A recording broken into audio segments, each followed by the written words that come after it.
खतरनाक। मैं पूछ रहा हूँ किसी से रैंडमली, कोई बता सकता है?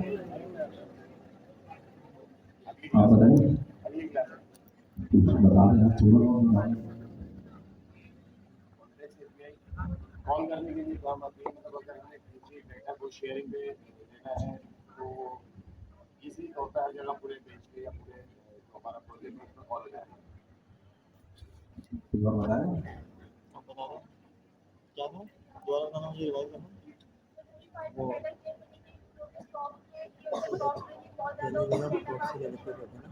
ड्रॉप से ना एक कॉन्टेक्ट से कॉन्टेक्ट में लेना पड़ेगा। मेरे पेज में आता था तेरा फिर पर कॉन्टेक्ट में दूसरे बाद में कंप्लेंट में मतलब एक कंप्लेंट दूसरे कंप्लेंट में जाना पड़ेगा ड्रॉप से कर देगा। तो इससे बचने के लिए जो है कॉन्टेक्ट एपीआई आई, कॉन्टेक्ट एपीआई में जो है वो कॉन्टेक्ट एक कंपोनेंट से दूसरे कंपोनेंट में जाना पड़ता था, और कॉन्टेक्ट एपीआई की मदद से आप डायरेक्ट उसी कंपोनेंट में चले जाते हैं। कॉन्टेक्ट एपीआई में डायरेक्ट हम कॉल करते हैं। अच्छा, तो मुझे भी क्या बात है,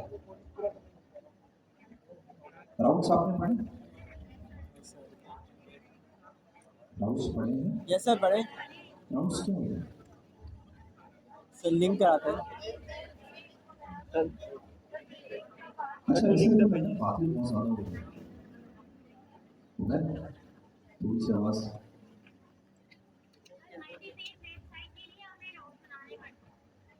मल्टी पेज वेबसाइट के लिए हमें राउट बनाने पड़ते हैं। हमने राउट किस तरीके से पढ़े, क्या डेफिनेशन क्या थी, या मतलब राउट का बेसिक कॉन्सेप्ट क्या था? हाँ जी, अच्छा, एक और चीज़ बताओ, बहुत अजीब लगती है कि पहली रोल में बंदे वही पहला है और मुझे शक्लें याद हो गई, थोड़ा चेंज करें यार, आगे पीछे बैठो, दो तीन बंदों को जानता हूँ, ऐसा क्यों है? किसी ने मेरे से क्या है? कोई बात नहीं, ठीक हो गया। ऐसा तो नहीं कब्जा करके बैठे हैं, ये मेरा दोस्त आएगा तो ही बैठे। सर कोई आ रहा ही नहीं, आ मेरा रहा उधर से कौन कर रही है, कोई पॉइंट आउट कर सकता है? खड़ी बड़ी होगी बात बता दे कौन है।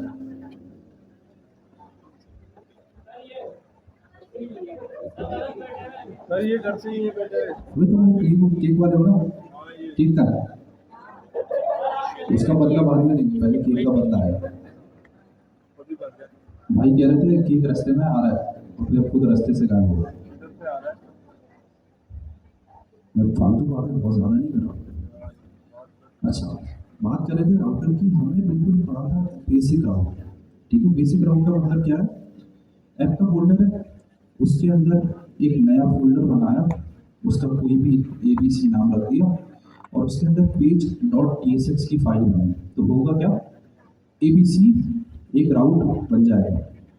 इस बात से सब एग्री करते हैं। अब मसला क्या है, अब थोड़ा सा हमें जो है ना हिस्टोरिकल बैकग्राउंड समझना है। ज़्यादातर चीज़ें जो है ऑन स्क्रीन नहीं है, फिलहाल थोड़ा सा बयान है, आप बर्दाश्त कर लें, फिर हम इम्प्लीमेंटेशन पे आएंगे। अब बयान ये है कि भाई ये जो, अगर आपने इंस्टॉलेशन के वक्त एक चीज़ देखी हो, मैं ट्राई करता हूँ नया प्रोजेक्ट क्रिएट करके।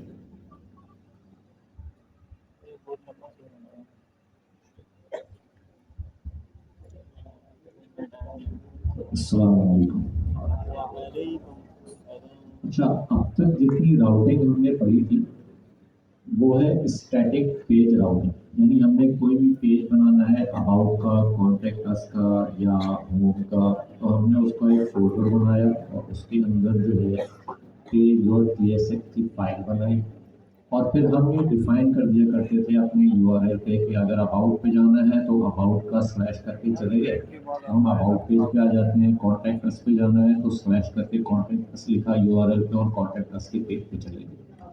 ये है पेज राउटिंग या स्टैटिक राउटिंग। अब सिलसिला ये है, इमेजिन करें कि एक ई-कॉमर्स की वेबसाइट है जिसके अंदर हमारी प्रोडक्ट्स हैं, जिसके अंदर हमारी मुख्तलिफ किस्म की प्रोडक्ट की कैटेगरीज हैं, कैटेगरीज के अंदर मुख्तलिफ प्रोडक्ट्स हैं। अब हमें नहीं पता कि हमारी कितनी नंबर ऑफ प्रोडक्ट्स हैं और कितनी नंबर ऑफ कैटेगरीज हैं, और हमने हर पेज, हर प्रोडक्ट के क्लिक के ऊपर उस प्रोडक्ट की कंप्लीट डिटेल जो है यूज़र के सामने शो करनी है। अब अगर आपके पास 5000 प्रोडक्ट्स हैं तो क्या आप 5000 पेज राउट्स बनाएंगे? जी, कोई जवाब? क्या होना चाहिए इसका तरीका? ऐसी रैंडमली कोई जहन में कोई ऐसा ख्याल आता हो क्या इसका क्या तरीका इम्प्लीमेंट होना चाहिए? कोई जवाब देना चाहेगा? डायनामिक रैंडमिंग। अच्छा, डायनामिक रैंडमिंग का कोई कॉन्सेप्ट डिटेल में थोड़ा सा बता सकती हैं? डायनामिक से क्या मुराद?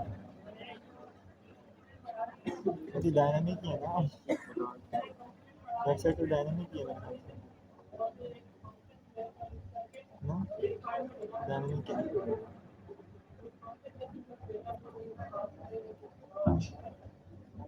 डायनामिक राउटिंग, ठीक। अच्छा, अब थोड़ा सा ठीक हो गया। अच्छा, ये जो मेरी स्क्रीन अगर आपको पीछे नजर आ रही है, मैंने कमांड क्या लिखी हुई? ठीक है, इंटर करते हैं। सबसे पहले क्या पूछेगा? आज क्लास कौन सी है भाई?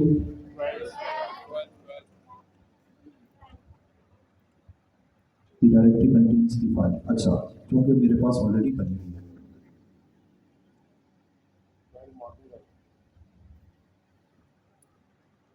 क्लास 12-2।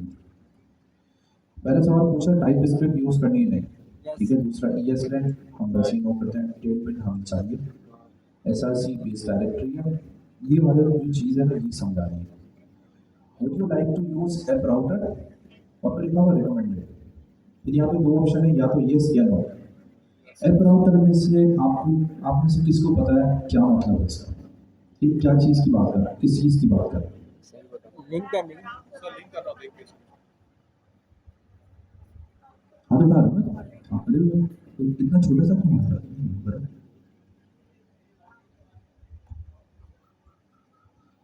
पेज राउटिंग की बात कर रहा है, तो कौन सी राउटिंग की बात कर रहा है? अगर मैं नो करता हूँ मिसाल के तौर पे तो क्या होगा? राउटिंग नहीं होगी। अच्छा भाई, और कोई बताएगा क्या चीज़? अच्छा, और कोई आप खड़े हो बताएं।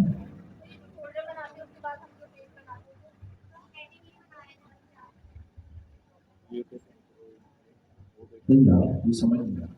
और कोई बताएगा? अच्छा, एक चीज़ तो है ना, आपको याद है या आपने नेक्स्ट.js उस वर्जन पे काम किया जिसमें पेज का फोल्डर बनाकर उसमें चीज़ें डिफाइन कर रहे थे? किसी ने किया है?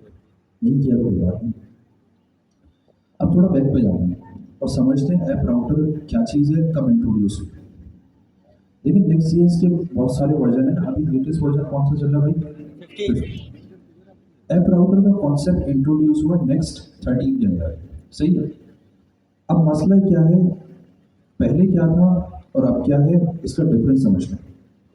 मैं यहाँ पे जाके पहले इसको कंप्लीट करता हूँ यस करके, ताकि इसकी इंस्टॉलेशन कंप्लीट हो जाए और फिर हम इसे कोड को खोलेंगे VS कोड के अंदर।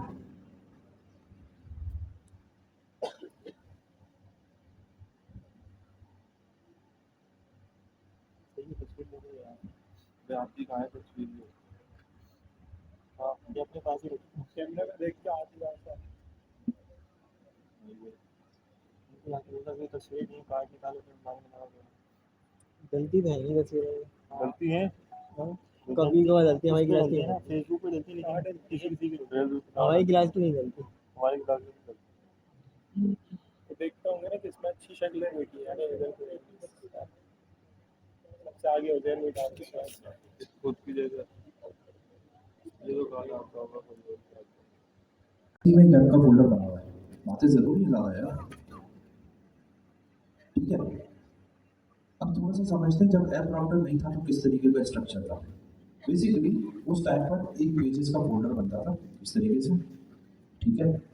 और मिसाल के तौर पे अगर आपको डैशबोर्ड का राउट बनाना है तो आप फोल्डर नहीं बनाते थे, आप एक फाइल बनाते थे, ठीक है। कैसे? मिसाल के तौर पर डैशबोर्ड .js या TSX, ठीक है, इनसे पूछो कहाँ से इस तरीके से हम कर रहे थे। अब अगर आप थोड़ा सा गौर करें तो ऐप राउटर ने क्या चीज़ चेंज की। ऐप राउटर ने कहा कि यार इंस्टेंट कि आप फाइल के अंदर राउट का नेम डिफाइन करो, आप फोल्डर बनाओ। अब इसका फायदा क्या है, इसको ब्रेक डाउन करते हैं।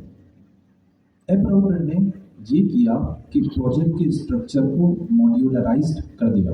इसका मतलब क्या है, फाइल है तो फाइल के अंदर एक सिंगल डेटा है, कोड है, लाइंस ऑफ टेक्स्ट है जो कि आप स्टोर कर सकते हैं, ऐसा है। लेकिन अगर फोल्डर है तो मल्टीपल फाइल्स स्टोर हो सकती है ना, ठीक है। अब थोड़ा सा रिकॉल करते हैं, नेक्स्ट.js के अंदर आपने लेआउट का कॉन्सेप्ट पढ़ा है। जिस वक्त हमने लेआउट पढ़ा था मैंने आपसे कहा था नेस्टेड लेआउट का कॉन्सेप्ट एक चीज़ है जो कि हम आगे जाके पढ़ेंगे। अब आप उसको मैप करें, मॉड्यूलराइज स्ट्रक्चर, नेस्टेड लेआउट, ठीक है। एक फोल्डर है जिसका नाम है डैशबोर्ड, उसके अंदर उसका अपना लेआउट अगर मुझे डिफाइन करना है तो मैं अगर डैशबोर्ड के अंदर उसका मुख्तलिफ जो उसका प्रैक्टिकल कोड है वो डालूँ और लेआउट के अंदर उसके लेआउट का स्ट्रक्चर डिफाइन कर दूँ तो कंबाइन होकर नेस्टेड लेआउट बन जाएगा, ठीक है। अब आप थोड़ा सा इसको और मजीद ब्रेक डाउन करें तो आपको समझ आएगा कि नेक्स्ट.js 13 से पहले ये जो पेजेस के अंदर जो अप्रोच यूज़ कर रहे थे उसमें आप नेस्टेड लेआउट यूज़ नहीं कर सकते, क्योंकि डैशबोर्ड इटसेल्फ एक फाइल है जिसमें डैशबोर्ड का अपना कंपोनेंट है, लेकिन उससे ज़्यादा उसमें और कोई एडजस्टमेंट नहीं कर सकते, ठीक है। जो नेक्स्ट.js 13 के अंदर ऐप राउटर इंट्रोड्यूस हुआ उसमें बेसिकली ऐप के अंदर आप हर राउट के नाम से एक फोल्डर बना दें, जो भी आपका राउट है। उस फोल्डर का फ़ायदा ये है कि नेक्स्ट.js ने कुछ प्री डिफाइंड फीचर्स आपको दे दिए जिसके नाम से अगर आप पर्टिकुलर फाइल बना लें तो आप वो फीचर्स यूज़ कर सकते हैं। उसमें एक फीचर है जो कि लेआउट का आपने पढ़ा है। अगर यहाँ पे लेआउट और TSX की बात करें, ये कौन सा लेआउट है, ऐप का ग्लोबल लेआउट, ठीक है। लेकिन अगर किसी राउट के अंदर मैं एक और मजीद फोल्डर बनाऊं, मिसाल के तौर पर डैशबोर्ड का एक फोल्डर है, उसमें मैंने लेआउट और TSX की फाइल बनाई, इसका मतलब वो लेआउट उस डैशबोर्ड से रिलेटेड है। अब ये मॉड्यूल के हिसाब से काम हो गया। अब डैशबोर्ड का एक मॉड्यूल है, मिसाल के तौर पे आप एक अबाउट अस का मॉड्यूल बनाए, उसमें आपने सोचा यार लेआउट चेंज कर देना, तो आपको सिर्फ लेआउट और TSX की फाइल बनानी है विद page.tsx और उस लेआउट में आप डिफाइन कर सकते हैं कि यार कैसा पेज नजर आए। ग्लोबल अप्लाई होगा सबसे पहले, फिर नेस्टेड लेआउट अप्लाई होगा, ठीक है। ये सारी चीज़ें जो है ना करता हूँ क्योंकि हमने थ्योरी पढ़ ली थोड़ी सी। अब हम थोड़ा सा जाकर देखते हैं कि ये काम कैसे होगा। ऐप का फोल्डर है, कुछ पेजेस के नाम बताएं रैंडम जो कि किसी वेबसाइट में पॉसिबल है। About, contact, About। और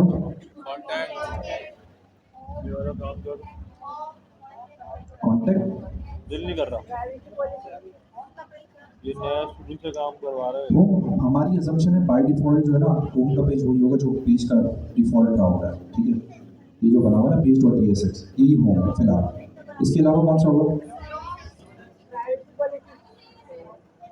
अगर मैं ब्लॉग के डोमेन में बात करूं तो एक ब्लॉग का पेज बना सकता हूं, कोई स्टार्टअप का पेज है तो, ठीक है। इन सब में क्या क्या डाल सकता हूं भाई मैं, page.tsx, ये मैं कॉपी करता हूँ, ये वाले हटा दे सारे, ये हटा दे। क्या हटा दूँ,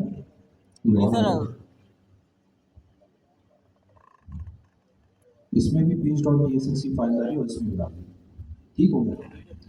इसको मैं थोड़ा सा क्लोज कर देता हूँ।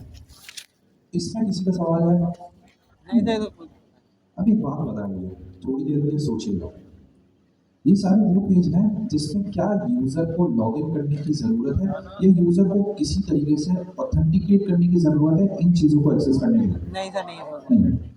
अब मिसाल के तौर पे एक मजीद एक पेज है जिसका नाम है डैशबोर्ड, ठीक है। इसके अंदर अगेन एक फाइल बना लेता हूँ page.tsx, ठीक हो गया। लेकिन अब मैं अगर डैशबोर्ड की बात करूँ ना तो नेमिंग कन्वेंशन से ऐसा लगता है कि यार ये वो चीज़ है जो कि जिस कोई ऑथेंटिकेशन प्रोसेस होगा, इसी तरीके से वैलिडेशन लगेगी, फिर यूज़र जाके इस पर्टिकुलर रिसोर्स को एक्सेस कर सकता है, ऐसा ही है। यस सर, ऐसा ही है। अब थोड़ी देर के लिए सोचें, ये तो आपकी छोटी सी एप्लीकेशन है, मिसाल के तौर पर बहुत ही कॉम्प्लेक्स एप्लीकेशन है, 100-200 पेजेस है, मिसाल के तौर पे 300 पेजेस है, ठीक है। अब मैं एज अ यूज़र, एक नया बंदा आया जो कि आपके कोड बेस को पढ़ रहा है, उसमें 200 या 300 पेजेस है, बहुत बड़ी एप्लीकेशन है। तो अब वो कैसे आइडेंटिफाई करेगा कि यार ये वो जगह है जो इस पर्टिकुलर या नॉन ऑथेंटिकेटेड यूज़र के लिए है, और ये वो पेजेस हैं जो कि ऑथेंटिकेटेड यूज़र के लिए है। कोई ऐसा है सेंस? अनटिल एंड अनलेस मुझे पता ना हो, मुझे डोमेन नॉलेज ना हो, या मुझे बिजनेस लॉजिक ना हो उस पर्टिकुलर प्रोडक्ट की, उसकी सॉफ्टवेयर की। ऐसा है? ऐसा है ना? बिल्कुल ऐसा है। अब देखिए नेक्स्ट ने इसके लिए एक मजीद चीज़ निकाली, ठीक है। वो चीज़ क्या है? उसे हम कहते हैं राउट ग्रुप्स। अब राउट ग्रुप्स का कॉन्सेप्ट क्या है? कुछ भी नहीं है, बेसिकली कोड को, फाइल्स को स्ट्रक्चर करने के लिए। अगर 300 पेजेस का कोड यहाँ पे मैं लिख दूँ तो लंबा चलता रहेगा, मैं ढूंढता रहूँगा भाई कौन सा ऑथेंटिकेटेड है कौन सा नहीं है, उसको समझने के लिए मुझे अच्छा खासा टाइम लगेगा। अब मिसाल के तौर पे एक नया फोल्डर बनाते हैं, ठीक है, और सेंटेक्स समझते हैं कि राउट ग्रुप का सेंटेक्स क्या होता है। राउट ग्रुप की सेंटेक्स में दो चीज़ें इंपॉर्टेंट है, ठीक है। फर्स्ट, उसका एक नेमिंग कन्वेंशन है जो कि हमें यूज़ करना है। वो नेमिंग कन्वेंशन ये कि पैरेंथेसिस के अंदर आप नेम डिफाइन करते हैं राउट का, राउट ग्रुप का। अब यहाँ पे मैंने एक पैरेंथेसिस लगाया, और अब मुझे कैटेगराइजेशन के लिए या ग्रुपिंग के लिए एक नेम बताया, विजिटर्स। सही है, जो नॉन ऑथेंटिकेटेड यूजर्स हैं उसको आप विजिटर्स टैग कर सकते हैं, ठीक है। और आपके जो नॉर्मल यूजर्स हैं उसको आप क्या कह सकते हैं? ऑथराइज्ड पर्सन, यूजर्स, ठीक है। विजिटर्स वो जो कि आपकी वेबसाइट पे आ रहे हैं विदाउट लॉगिन, विदाउट ऑथेंटिकेशन, ठीक है। और यूजर्स वो हैं जो कि आपकी वेबसाइट पे आके रिसोर्स को एक्सेस करेंगे ऑथेंटिकेशन के बाद। ये दो फोल्डर मैंने बना लिए। अब इनकी ग्रुपिंग में करना क्या है, मुझे सिर्फ वो चीज़ें जो कि बेसिकली रिलेटेड है यूजर से, मैं उसको यूजर वाले फोल्डर में मूव कर दूँगा।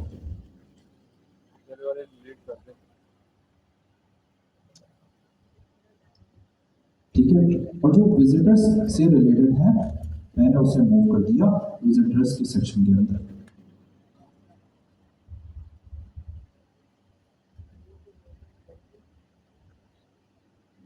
Make sense? यूजर्स के अंदर डैशबोर्ड आ गया, विजिटर्स के अंदर ये सारे पेज आ गए। अब आप थोड़ी देर के लिए सोचें, आप जब कोड बेस रीड करेंगे तो आपको समझ आ जाएगा यार ये यूजर से रिलेटेड है, ये विजिटर से रिलेटेड है। और मिसाल के तौर पे आपने एक और ग्रुपिंग की जिसमें आपने डिफाइन किया एडमिन, और उसके अंदर मल्टीपल पेजेस बनाए जो कि एडमिन से रिलेटेड है। कोड की रीडेबिलिटी बेहतर हो गई, ऐसा बहुत बेहतर होगा। ठीक है, समझ आना शुरू हो गया। अब मजीद इसको और समझते हैं, ठीक है। दो चीज़ें हैं, पहली चीज़ मैंने आपको बता दी नेमिंग कन्वेंशन, दूसरी चीज़ कंसिडरेशन के लिए कि राउट ग्रुप राउट के अंदर आइडेंटिफाई नहीं होता या यूज़ नहीं होता। इसकी मिसाल ऐसे है कि जब आप ऐप में जाएंगे ना, मिसाल के तौर पे लोकल होस्ट 3000 पे आपकी एप्लीकेशन चल रही है, अगर मुझे डैशबोर्ड को एक्सेस करना है तो मुझे यूजर्स लगाने की नीड नहीं है। ये डायरेक्टली /about/us को उठा लेगा। ये सिर्फ आपके कोड लेवल तक मॉड्यूलराइजेशन या ग्रुपिंग के लिए यूज होता है। समझ आ गई बात? Yes sir. जब हम करके देखेंगे तो मजीद समझ आ जाएगा, ठीक है। लेकिन एक और चीज़ सुने, अभी मैंने आपसे बात की नेस्टेड लेआउट्स की, क्योंकि ये फोल्डर है, ठीक है। इसकी एक खुसूसियत है कि ग्रुपिंग कर सकते हैं without including the names in the routing. लेकिन क्योंकि ये फोल्डर है, इसका मतलब ये कि ये ग्रुप बना रहा है, आप इस ग्रुप के लिए भी एक स्पेसिफिक लेआउट डिफाइन कर सकते हैं। उसके लिए क्या कर सकते हैं, सिंपल इस फोल्डर में जाके आपने एक फाइल बनाई लेआउट .tsx। अब इस यूजर्स के अंदर जितने भी पेजेस है वो ऑटोमेटिकली किसका लेआउट इनहेरिट करेंगे, यूजर्स की ग्रुपिंग, यस सर। ठीक है। और अगर मुझे अब विजिटर्स के लिए एक नया लेआउट डिफाइन करना है तो मैं सिंपली एक फाइल बनाऊंगा layout.tsx, और सारे अबाउट अस ब्लॉक कॉन्टेक्स्ट किस चीज को इनहेरिट करेंगे, किस लेआउट को, विजिटर्स की। बात समझ आती है यहाँ तक? ठीक है। अगर आप चाहें तो आप अबाउट अस के लिए भी इंडिविजुअल लेआउट डिफाइन कर सकते हैं, अभी आपकी मर्जी है। कन्वेंशन क्या है, मॉड्यूलराइजेशन कैसे की, अगर पेज का कोर कोड है वो किसके अंदर होगा, page.tsx। अगर नेस्टेड लेआउट है तो किसके अंदर होगा, लेआउट डॉट TSX। अगर एरर हैंडल करना है तो किसमें होगा, एरर डॉट TSX। और अगर लोडिंग दिखानी है डेटा फेचिंग के दौरान तो किसके अंदर होगा भाई, लोडिंग डॉट TSX। इससे आसान कोई चीज़ है मॉड्यूलराइजेशन के लिए। Next.js ने आपकी ज़िंदगी आसान कर दी, ठीक है। अब थोड़ा बहुत कोड लिखते हैं, फिर ब्राउज़र पे जाते हैं और फिर इसको समझते हैं।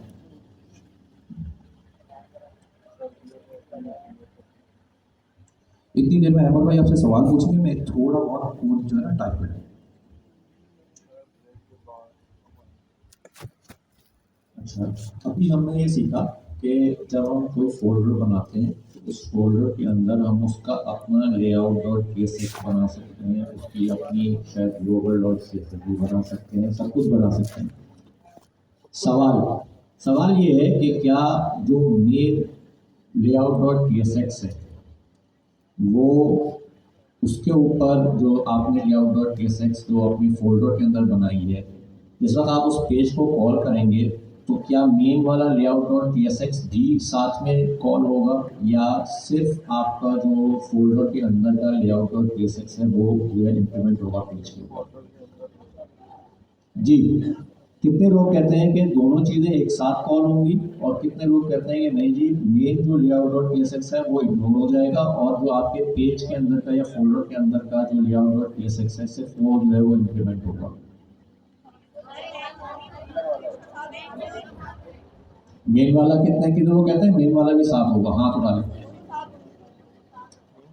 और कितने लोग ये कहते हैं कि जी नहीं, सिर्फ और सिर्फ जो है वो जो फोल्डर के अंदर है वही सिर्फ इम्प्लीमेंट होगा। बहुत सारे लोग जो है न्यूट्रल हैं अभी तक। न्यूट्रल वाले लोग कितने हैं? न्यूट्रल वाले उससे भी हाथ नहीं उठाते कि न्यूट्रल है। अच्छा, हम इसको ना इम्प्लीमेंट करके देख लेते हैं। थोड़ा सा एग्जाम्पल में इस तरह से करेंगे कि उसमें कोई एक फर्क नज़र आ जाए कि लेआउट डॉट TSX जो है वो मेन के ऊपर किस तरह से है, मेन फोल्डर में जो है वो लेआउट मेन फाइल की जो लेआउट डॉट TSX है वो उसका, और उस दोनों की इम्प्लीमेंटेशन को हम एक साथ चेक कर लेंगे।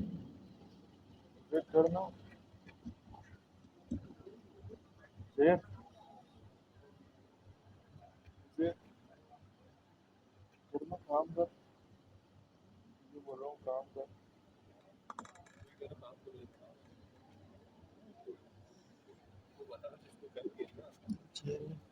छोटी है ना, कमर की कोई बात लगती है, दर्द हो जाए तो नीचे इतना मजा आता है ऐसे करके।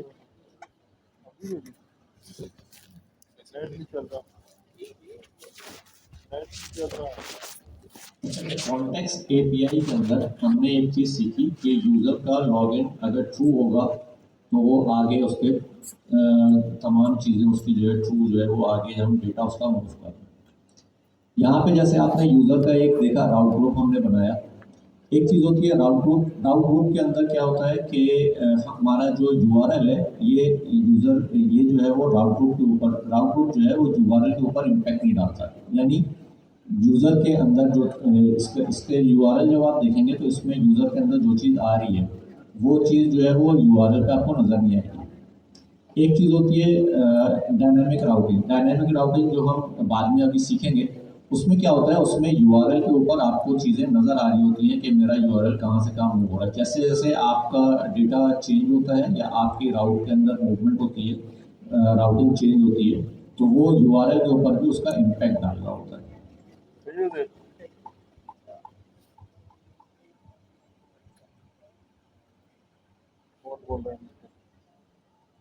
User authentication context dot API आपने पढ़ी। यूज़र ऑथेंटिकेशन करने के बाद यहाँ पे यूज़र को लॉगिन कहाँ पे होगा और विजिटर कहाँ पे आएगा, बताएंगे कोई? विजिटर्स जो हमारे यूज़र नहीं हैं वो ऑथेंटिकेशन के बाद, यूज़र ऑथेंटिकेशन के बाद हमें कौन सी चीज़ें नज़र आएंगी, और जो नॉन यूज़र्स हैं उनको क्या चीज़ नज़र आएगी विजिटर्स?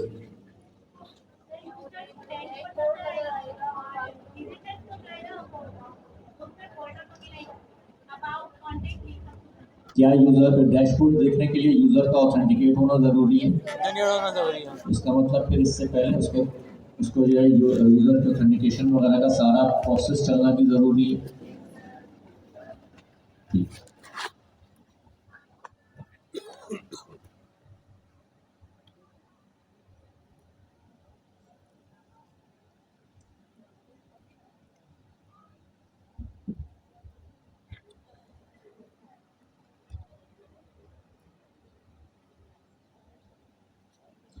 स्क्रीन विजिबल है?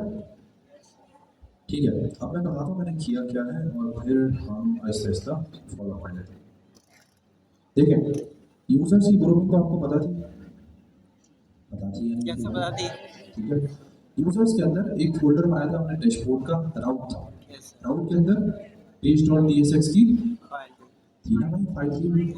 ठीक है, मैंने सिंपल से कंपोनेंट बनाया, इसमें तो कोई दिक्कत नहीं होनी चाहिए। एक्सपोर्ट डिफॉल्ट फंक्शन डैशबोर्ड उसका नाम लिख दिया, उसमें टाइप स्क्रिप्ट यूज करते हुए, सॉरी टिलबिट यूज करते हुए डैशबोर्ड का टाइटल दे दिया। इसके अलावा इसमें कुछ भी नहीं हुआ होगा, इसलिए आपको कोई मसला नहीं होना चाहिए। यही कोड कॉपी पेस्ट करके मैंने हर जगह पे पेस्ट कर दिया, यानी page.tsx अबाउट में, ब्लॉग के अंदर और कॉन्टेक्स्ट के अंदर। सही है, यहाँ तक बात समझ आ रही है? अब सिर्फ लेआउट के अंदर एक चीज़ का ख्याल रखना, जब मैं लेआउट का फंक्शन बनाऊंगा ना, तो ये आ गया export default function user layout, ये सिंपल अभी तक वही है। इसमें सिर्फ एक चीज़ करनी है, आपके नॉर्मल पेज के अंदर आप कोई चीज़ भी एक्सपेक्ट नहीं कर रहे होते आने की, ठीक है, कोई डेटा आने की एक्सपेक्टेशन नहीं होती। अब अगर लेआउट को देखें तो लेआउट क्या है? Layout across the web page है, उसके अंदर चीज़ें रेंडर हो रही है। ये बात समझ आती है? इसका मतलब कहीं ना कहीं से उसके पास कुछ ना कुछ डेटा आएगा जो वो लेगा और अपने सराउंडिंग में स्टाइल करके या कंपोनेंट डिजाइन करके उस पर्टिकुलर जो ऊपर से डेटा आ रहा है उसको कहीं रेंडर करेगा। सही है? वो जो चीज़ ऊपर से आ रही है या वो जो डेटा ऊपर से आ रहा है उसे हम कह रहे हैं चिल्ड्रंस। सही है? अब चिल्ड्रंस का कॉन्सेप्ट क्या है? देखिए, लेआउट अगर आप यहाँ पे देखें तो लेआउट कहाँ पर है? डैशबोर्ड के सेम लेवल पे डैशबोर्ड को इनक्लोज करेगा, तो डैशबोर्ड उसका क्या हो गया? Parent हो गया. चिल्ड्रन हो गया। तो लेआउट के अंदर मैं एक्सपेक्ट करूंगा कि मेरे पास जितने भी चिल्ड्रन हैं वो आ रहे होंगे। ठीक है, अब मैं आपको अगर लेआउट का कोड दिखाऊं तो यहाँ पे सिर्फ मैं ये चिल्ड्रन इनहेरिट कर रहा हूँ पैरेंथेसिस में, कर्ली ब्रैकेट लगा के मैंने डीस्ट्रक्चरिंग की और मैं सिर्फ यहाँ पे एक्सपेक्ट कर रहा हूँ कि मेरे पास चिल्ड्रन आएगा ही आएगा। ठीक है, वो चिल्ड्रन आया, मैंने ऊपर एक h1 का टाइटल लगाया यूजर लेआउट और नीचे चिल्ड्रन बस सिंपल कर्ली ब्रेसेस के अंदर प्रिंट कर दिया। ठीक है, अब होगा क्या? जब मैं जाऊंगा डैशबोर्ड के राउट में, तो डैशबोर्ड के राउट से पहले सबसे पहले लेआउट का कंपोनेंट चलेगा। लेआउट का कंपोनेंट क्या रेंडर करेगा भाई? Users layout. उसके बाद क्योंकि डैशबोर्ड जो है वो चिल्ड्रन है, उस लेआउट का मैंने कौन से राउट पे हिट किया? डैशबोर्ड के, तो चिल्ड्रन के अंदर क्या चलेगा? चिल्ड्रन चल जाएगा. क्या चलेगा? डैशबोर्ड। अब इसको देख लेते हैं। बाय डिफॉल्ट ये कोड पे, क्योंकि हमने मेन पेज नेक्स्ट.js का चेंज नहीं करा, इसलिए होम पर क्या आ रहा है हमारे पास? नेक्स्ट.js का मेन पेज आ रहा है। ठीक हो गया।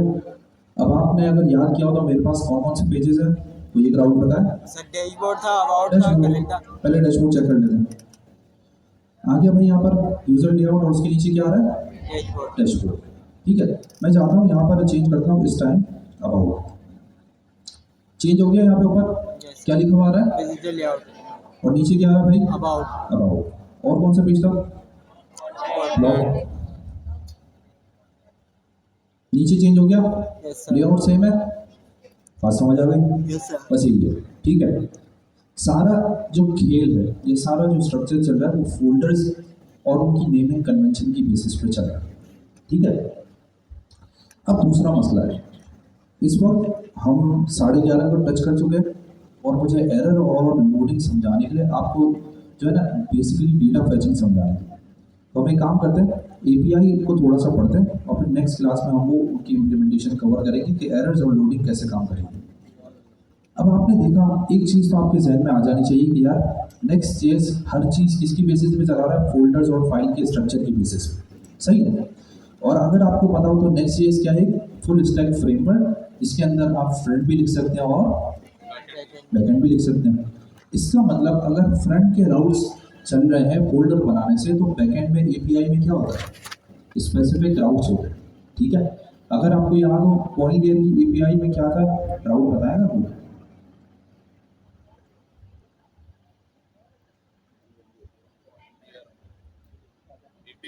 यूज इफेक्ट्स डाउट्स थे? चले देख लेते हैं, मेरे पास कोड वैसे भी ओके ना। अच्छा, उससे पहले एक काम करते हैं, थोड़ा सा समझ लेते हैं। अच्छा, एक चीज़ जब मैंने आपको एपीआई की थ्योरी बताई थी, तो मैंने बताया था एपीआई लिखने के बहुत सारे मुख्तलिफ स्टैंडर्ड्स हैं। अब आप में से कोई मुझे नाम बताएगा कौन कौन से स्टैंडर्ड्स थे? JSON फॉर्मेट में लिखा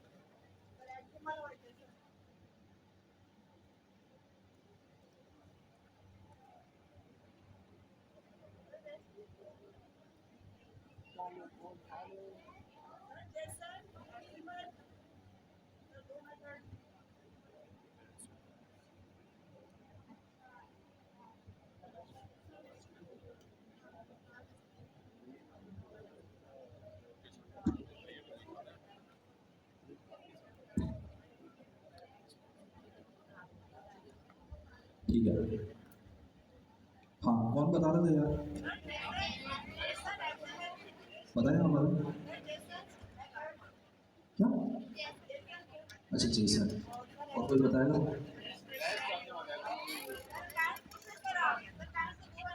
एपीआई लिखने के स्टाइल्स या एपीआई डेफिनेशन किस तरीके से सर्वर से फ्रंट पे डेटा है। देखिए शुएब भाई को याद है, शुएब भाई आपने लिखा? हाँ ठीक है, मैंने 3-4 स्टैंडर्ड्स के नाम दिए थे। एक होता है रेस्ट एपीआई, ठीक है, एक है GraphQL। आप उनको मार रही हैं, ठीक है बात हुई। रेस्ट एपीआई, GraphQL और आवाज नहीं आ रही, रेस्ट एपीआई चले सॉरी, वेब सॉकेट है, सोप है, मुख्तलिफ किस्म के होते हैं, पारल। ये एपीआई लिखने के स्टैंडर्ड्स हैं, ठीक है। अब इसका मतलब क्या है, स्टैंडर्ड्स का मतलब क्या है? जब हम रेस्ट की बात कर रहे हैं ना, ये गेट पोस्ट पुट रेस्ट के मेथड्स हैं, ठीक है, GraphQL में नहीं चलेंगे। अगर आपको याद हो, मैंने आपको बताया था GraphQL के अंदर अगर मुझे डेटा गेट करना है तो उसके ऑपरेशन का नाम है क्वेरी, अपडेट करना है तो उस ऑपरेशन का नाम है म्यूटेशन, वो अभी यहाँ पे स्कोप से आउट है। रेस्ट एपीआई में हम काम कर रहे हैं। देखिए रेस्ट का एक बेसिक प्रिंसिपल होता है, समझने के लिए थोड़ी देर के लिए। रेस्ट में कितने ऑपरेशंस हैं? गेट, ठीक है, कोई भी एंटिटी है, कोई भी रिसोर्स है। अब एंटिटी और रिसोर्स से क्या मतलब है? आपके सिस्टम के अंदर यूजर एक एंटिटी या रिसोर्स है, ठीक है। अगर ई कॉमर्स बना रहे हैं तो प्रोडक्ट एक एंटिटी या रिसोर्स है, ठीक है। उस एंटिटी या रिसोर्स को चेंज करने के लिए, अपडेट करने के लिए, रिमूव करने के लिए, ऐड करने के लिए कितने पॉसिबल ऑपरेशंस होते हैं? कुछ आ रही होते हैं जो कि रेस्ट एपीआई के स्टैंडर्ड्स में अवेलेबल है, ऐसा ही है। Yes sir. रेस्ट एपीआई का स्टैंडर्ड ये कहता है भाई, जब भी आप एपीआई का राउट डिफाइन करेंगे, वो जो राउट का जो बेस पाथ है ना, वो सेम होना चाहिए अगर आप उस पर्टिकुलर रिसोर्स को ऐड, अपडेट या डिलीट कर रहे हैं। अब यहाँ पे ये राउट क्या कहता है, इस क्योंकि एक एपीआई है ना, इसको तोड़ता है। ये जो चीज़ है ना, ये सर्वर या डोमेन है, ठीक है, जहाँ पे बैकएंड होस्ट हुआ हुआ है पॉइंट लेयर का। ये बात समझ आती है? Yes sir. लाइव जो है वो बेसिकली इनके डेटाबेस या इनके सिस्टम में एक रिसोर्स है, सही। लाइव को एक्सेस करने के लिए मैं इस पे कौन सा ऑपरेशन परफॉर्म करूंगा? डेटा गेट करने के लिए गेट का मेथड, ऐसा ही है। अपडेट करने के लिए कौन सा मेथड परफॉर्म करूंगा?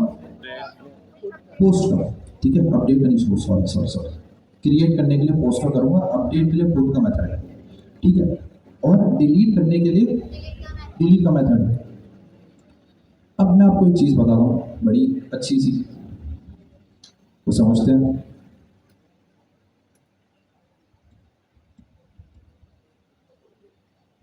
देखिए नेक्स्ट चीज जो है, कौन सी पोर्ट पे चल रहा है? लोकली,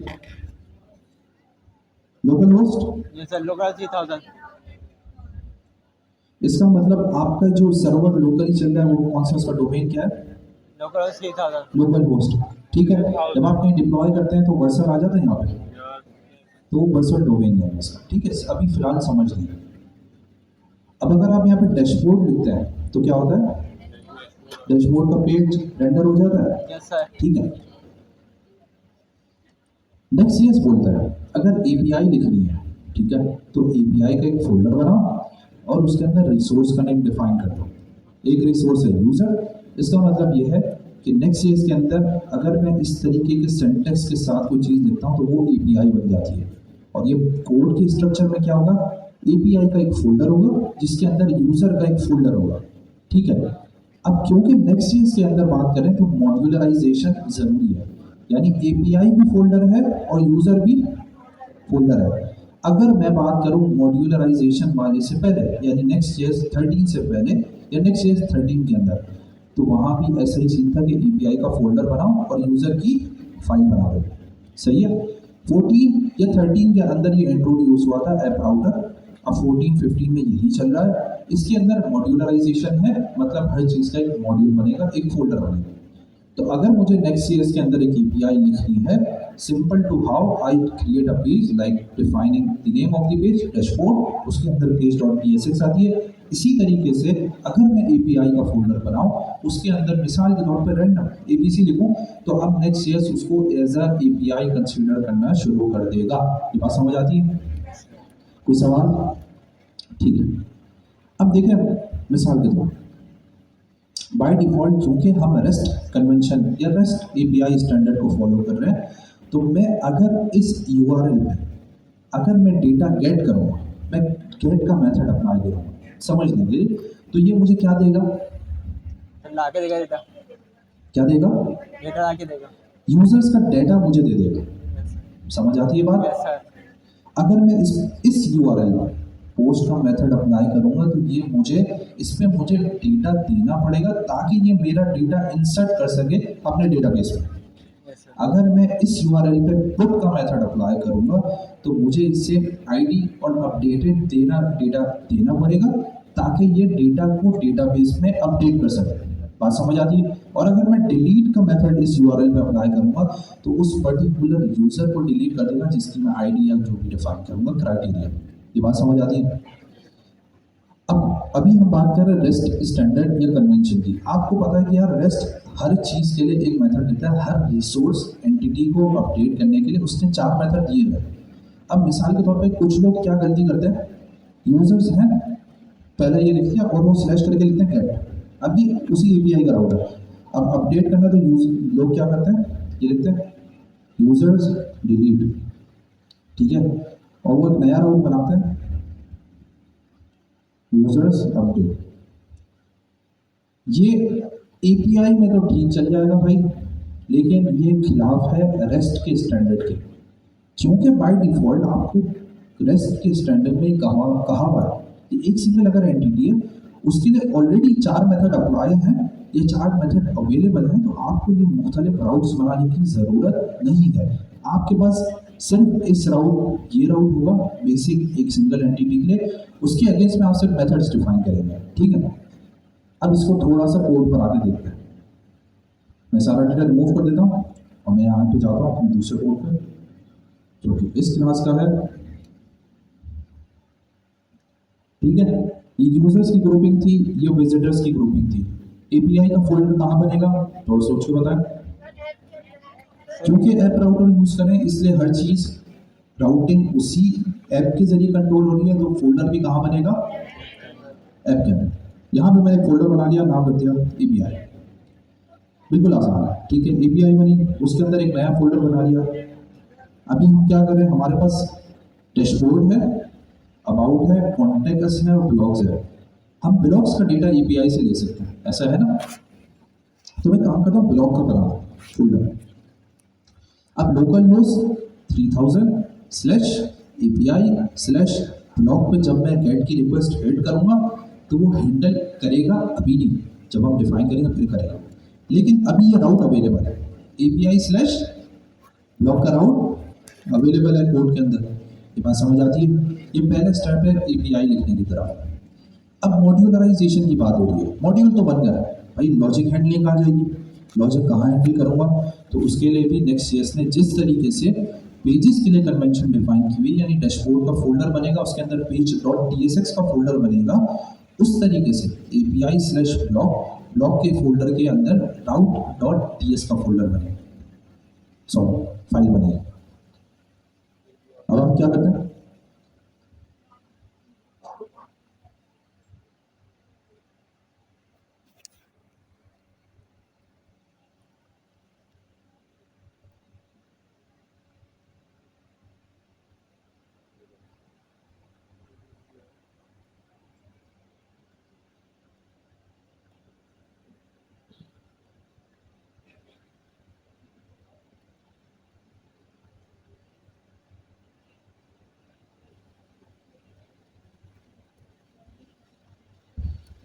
अच्छा यार देखिए, एक अनाउंसमेंट सुन लें उससे पहले कि आप भाग जाए। अनाउंसमेंट ये कि नेक्स्ट क्लास से 9:30 बजे की डेट की जो है क्लोज हो जाएगा, ठीक है। कौन कौन लेट आ रहा है वैसे, जो आ रहा है वो देख ले यार। 9:30 पे गेट बंद हो जाएगा। दूसरा, अगर आप आईडी कार्ड लेकर नहीं आ रहे तो गेट पे एंट्री तो हो जाएगी मगर आपकी अटेंडेंस नहीं लगेगी, सही है, क्योंकि मेरे ख्याल से वो फीवर वगैरह कुछ मसला होगा या जो भी है एज अ पनिशमेंट। तो आप नेक्स्ट टाइम से ख्याल रखें और टाइम पर आ जाए। ओके, तो हम बात कर रहे थे किसकी, एपीआई की, राउट डॉट। ये फाइल हमने बना ली यहाँ पर, ठीक है। यहाँ तक किसी का सवाल? अब मुझे एक बात बताएं, क्या आपके पास यहाँ पे कोई डेटा सोर्स अवेलेबल है डेटाबेस के थ्रू? नहीं सर, कोई भी अवेलेबल नहीं। वो जो मैंने एपीआई दी थी, अब तो वो एपीआई किसी थर्ड पार्टी की थी, सही है, वो किसी के और के सर्वर पर पोस्ट हुई थी। अब हम बात करें अपनी एपीआई बनाए, अपनी खुद की, ठीक है, यस सर। जो कि आप किसी को बेच भी सकते हैं, बिकेगी तो नहीं खैर, लेकिन एक बात करें तो अब थोड़ा सा मुझे बताएं कैसे बनेगी भाई। डेटा तो है नहीं, डेटा कहाँ से आएगा?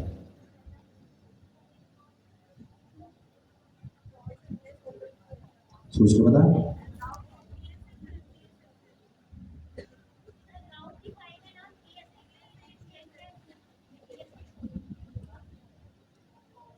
बिल्कुल मैं बता रहा हूँ, एक्सटेंशन TSX है। कौन कौन कहता है? हाथ खड़ा कर दिया। और वो सब मुझे कार्ड जमा करवा दीजिए।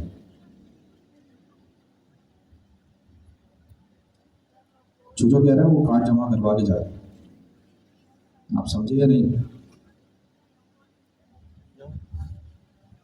अहमद भाई, ये लोग अपने आप को होशियार समझ रहे हैं, समझे मैं बेवकूफ़ हूँ, ऐसे ही है। अच्छा वैसे चले, अच्छा सवाल अच्छा है। एक्सटेंशन तो TS ही है, मगर TSX कब यूज़ करते हैं, कोई बताएगा? सर जो HTML यूज करनी होती है।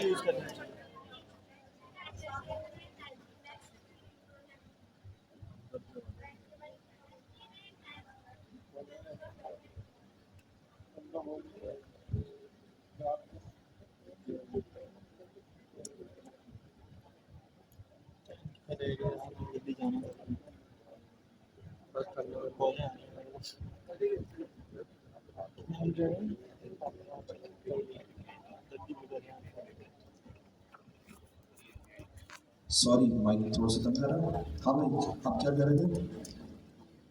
एक्स जब लिखते हैं जब HTML भी इस्तेमाल करनी हो। क्या चीज़?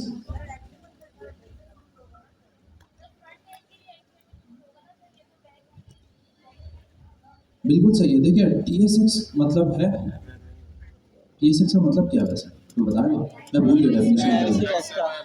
जो X जो यूज़ हो रहा होता है ना, वो टेम्पलेट डिफाइन करने के लिए होता है कि यार ये फाइल जो है ना, बेसिकली इसमें UI का टेम्पलेट होगा, ये UI के कंपोनेंट्स होंगे। जब आप बैक की बात करें तो सर्वर साइड पे UI कहाँ से आ रहा है? बैक की बात करें ना, बैकएंड की बात करें, वहाँ पे API की बात करें तो API में क्या चीज़ है? Data handling. अगर आप TSX करेंगे तो शायद ये एरर देगा, ठीक है, क्योंकि वो UI कंपोनेंट कोई रिटर्न नहीं करा, बेसिकली वो सिर्फ एक प्रॉमिस रिटर्न करेगा, डेटा रिटर्न करेगा। समझ आ गई बात? Yes sir. अब मैं आपसे सवाल ये पूछ रहा था कि यार डेटा तो है नहीं, डेटा कहाँ से आएगा? डेटा बनाएंगे, डेटा बनाएंगे या डेटाबेस बनाएंगे?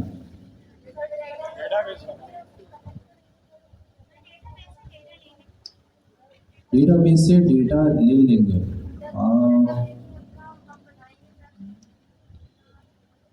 चले देखते हैं, छोड़ो। route.ts की फाइल बनाई मैंने, ठीक है। अब मेरे पास डेटाबेस इंटीग्रेटेड नहीं है, तो मुझे डमी डेटा तो चाहिए कहीं ना कहीं से। तो मैं क्या करता हूँ, मैं एक data.ts की फाइल बना लेता हूँ, सही है। इसमें सारा सैंपल डेटा होगा और कुछ भी नहीं। यहाँ पे गया मैं, मुझे सैंपल डेटा ब्लॉक के लिए डिफाइन करना है तो क्या करना है? अब ये टाइप स्क्रिप्ट चल रही है, इसमें कोई नेक्स्ट का नहीं है। एरे ऑफ ऑब्जेक्ट, तो दोस्त बताओ कैसे बनेगा?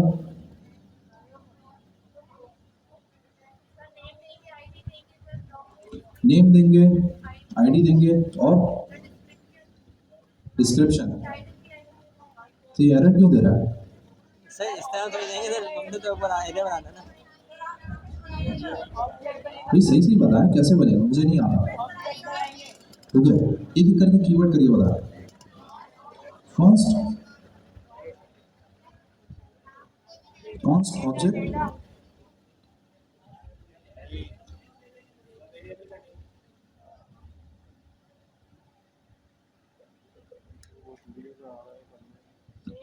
देर लगाएंगे तो यार क्लास खत्म हो जाएगी। अब डेटा बता दें क्या क्या है। टाइटल, टाइटल बताएं। स्ट्रिंग होगा।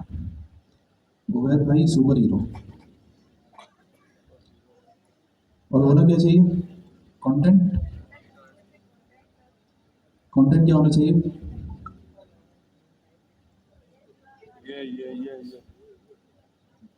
ये कहाँ से आवाज है? ये करके आवाज आ रही थी। आप सबको याद है ना भाई के साथ क्या करना है? क्या करने को बताएगा? मैं कूट लगानी। भाई पे एक चादर डालनी है और एक इज्तिमाई।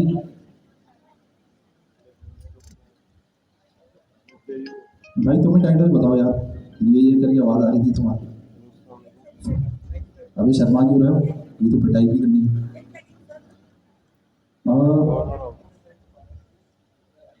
Introduction to Next. अरे यार तुमने अच्छा बताया।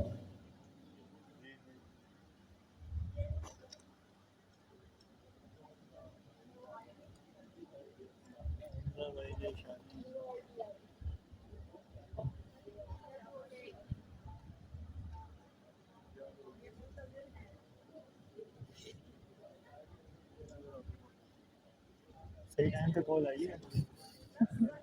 सही टाइम पे कॉल आई है। ठीक हो गया, डेटा बन गया। किसी का सवाल?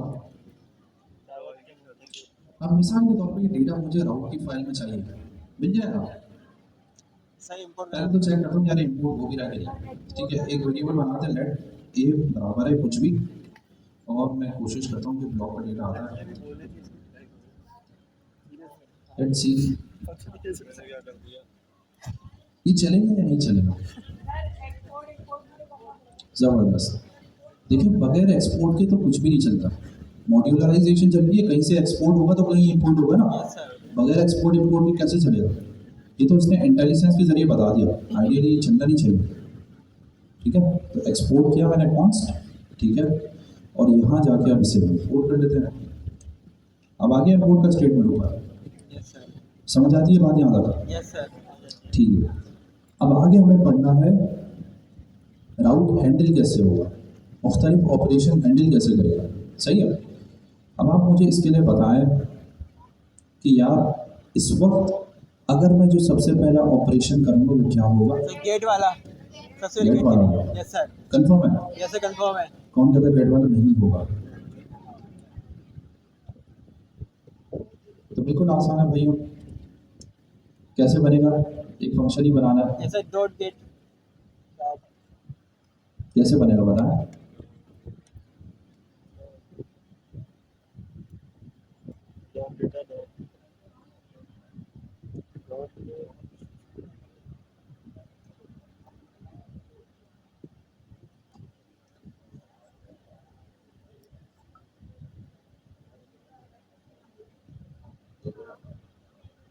क्या हो गया, खामोशी छा गई, एक फंक्शन ही तो बनाना।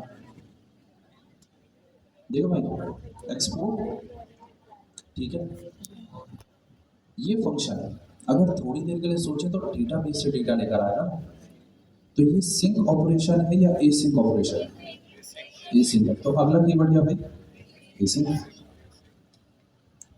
फिर ये क्या चीज बना रहे हैं हम? फंक्शन। ऑपरेशन क्या है?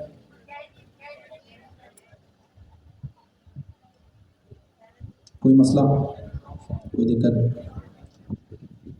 अब आगे क्या करना है आप बताएं। रिटर्न करना है, क्या करना है? अरे यार, गेट से डेटा क्या आएगा? अच्छा, रिटर्न सिंपल डेटा होगा। रिटर्न क्या होगा?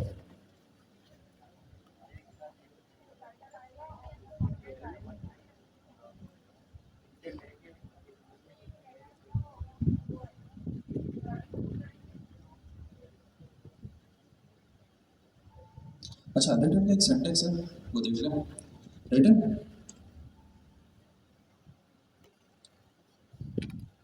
न्यू एक क्लास इनिशियलाइज करनी है रिस्पॉन्स की, जो कि बेसिकली अल्लाह भला करे आपका यहाँ पर आ गई एक्सीएस की, और फिर इसमें हमें रिटर्न करना है डेटा। अगर आप देखें तो रिस्पॉन्स में आपको इंटेलिजेंस क्या बता रही है? बॉडी। ठीक है, ये बॉडी वो है जहाँ पे आप अपना जो भी डेटा आपको रिटर्न करना है वो इंक्लूड करेंगे। अभी क्या डेटा रिटर्न करना है?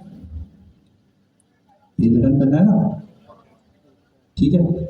और ये एरर क्या दे रहा है भाई? आर्गुमेंट स्ट्रिंग करना it's not assigning to parent type body.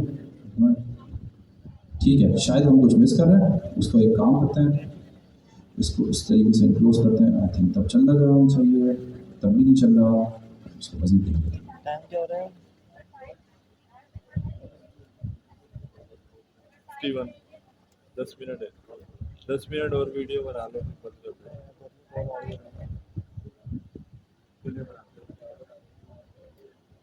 जाने नहीं देंगे, कौन निकले भी ऐसे ही टाइम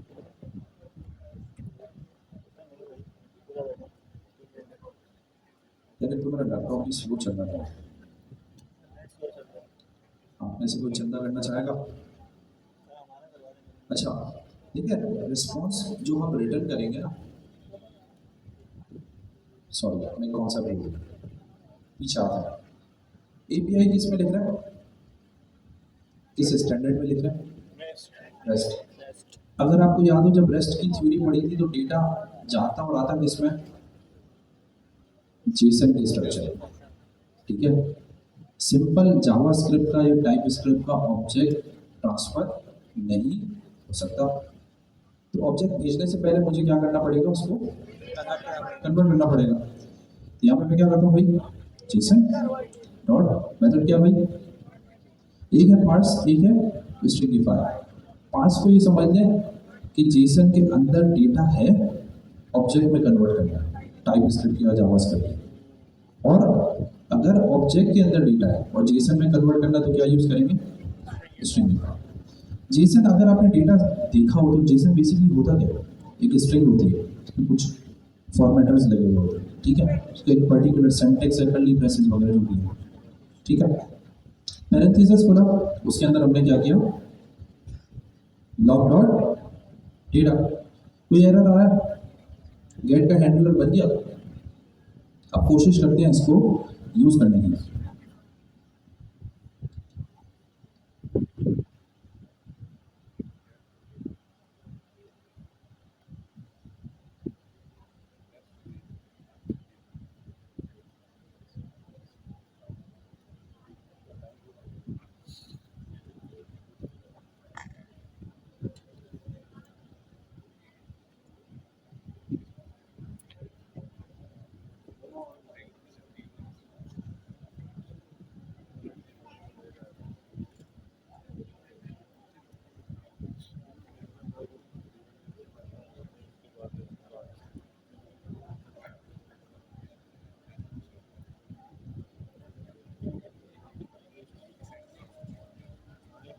ये माइक बड़ा परेशान कर रहा है, कुछ करें इसका। ठीक हो गया यार। आगे आते हैं, लॉग का डेटा फेच कहाँ करना है? एक काम करते हैं, पहले तो ये देखते हैं चल भी रहा है कि नहीं चल रहा। तो अगर मुझे ये टेस्ट करना होगा तो कहाँ टेस्ट होगा भाइयों? कंसोल में console.log। यानी एक सिंपल एपीआई राउट है जिसपे अगर गेट की रिक्वेस्ट होगी तो डेटा रिटर्न करेगा, सही, इसमें कोई वैलिडेशन नहीं है। अब मैं ब्राउजर में जा रहा हूँ, थोड़ा सा ये ठीक है। एपीआई का राउट क्या है? एपीआई स्लैश राउट हम दुआ करते हैं चल गया। इसका मतलब आपका सर्वर जो कि एपीआई का डेटा रिटर्न करेगा वो इस पाथ पे चल रहा है। तो मैं कॉपी करता हूँ और मैं जाता हूँ अपने ब्लॉक के कंपोनेंट के अंदर। वो कहाँ पर है? विजिटर्स, देन यहाँ पे, ठीक है। अब बाय डिफॉल्ट आपको याद हो हम डेटा क्या करेंगे, हम यहाँ पे एक सर्वर कंपोनेंट यूज करेंगे। सर्वर कंपोनेंट यूज करने के लिए एक्सपोर्ट डिफॉल्ट एसिंग का कीवर्ड यहाँ पे लगाया और इसके बाद डेटा फेच करने के लिए मैं जल्दी लिख रहा हूँ, क्लास का टाइम शॉर्ट है। लेट डेटा इक्वल्स अवेट, ठीक है। फिर क्या है भाई, फेच के अंदर यूआरएल क्या जाएगा, आपके लोकल होस्ट का। यही कॉपी पेस्ट किया है मैंने भाई, काइंडली देख लें। और फिर उसके बाद आपको याद है तो हम इस रिस्पॉन्स को जेसन में कन्वर्ट करते थे क्योंकि ये initially as a promise return होता था। यस सर तो पिछली क्लास में क्या किया था, एक नया वेरिएबल बना के उसको जेसन में स्टोर किया था। यस सर अगर मैं डायरेक्टली यहाँ पे जेसन लगाऊं तो चल जाएगा, चलने ऐसे भी चल जाना चाहिए, Yes, sir. ठीक है। इसको मैं नेक्स्ट लाइन में ब्रेक कर देता हूँ ताकि आप लोग देख सकें। ये भी लाइन मिलेगा, ठीक है। अब यहाँ पे क्या मिलेगा मुझे, ब्लॉक का डेटा जो कि किस स्ट्रक्चर में है, जेसन के होल्डर में जेसन फॉर्मेट में। यहाँ पे सिंपल मैं इसे प्रिंट करवा लेता हूँ क्विकली। एक बनाया मैंने क्या, कर्ली ब्रेसेस के अंदर एक, मैं इसको रेफर करूंगा डेटा को। डेटा है क्या basically, array of objects. Array पे कौन सा मेथड चल सकता है भाई, मैप का फंक्शन खोला, यहाँ पे क्या मिलेगा, पहला आर्ग्यूमेंट ब्लॉक, दूसरा हमेशा इंडेक्स होता है, ठीक है। मैंने इसकी की डिफाइन कर दी भाई नंबर, और अभी मेरे पास डेटा स्ट्रक्चर नहीं है तो मैं इसको क्या लिख रहा हूँ भाई, टाइप इसकी एनी। ये हम नेक्स्ट क्लास में रिपीट करेंगे तो टेंशन लेने की जरूरत है। यहाँ पे मैंने सिंपली इसको रिटर्न करते हैं और ब्लॉक का टाइटल प्रिंट कर देते हैं। प्रिंट कैसे होगा भैया, पी के अंदर अगेन कर्ली ब्रेसेस, ब्लॉक को रेफर किया एंड देन टाइटल, ठीक हो गया। जल्दी से ब्राउजर पे जाते हैं, ब्लॉक के राउट को हिट करते हैं और देखते हैं चल रहा है कि नहीं चल रहा है। आ गया भाई, ओएल भाई सुपर हीरो, हमजा भाई की शादी कराओ होना चाहिए, ठीक है। एपीआई बन गई, गेट भी गेट कर लिया, डेटा रेंडर भी करवा लिया। नेक्स्ट क्लास में पूरी एप्लीकेशन प्रॉपर्ली बनाएंगे कंपोनेंट स्टाइलिंग के साथ, और फिर मैं आपको समझाऊंगा एरर लोडिंग कौन-सी चीज़ है, ठीक है। डिस्कॉर्ड टाइमिंग जो है ना हम डिस्कॉर्ड पे शेयर कर देंगे क्योंकि मसला है, बहुत सारे लोगों को मसला हो रहा होता है, तो डिस्कॉर्ड पे अवेलेबिलिटी शेयर कर देंगे, कौन सा टीचर किस दिन अवेलेबल होगा। इसी से रहने तो बुलाओ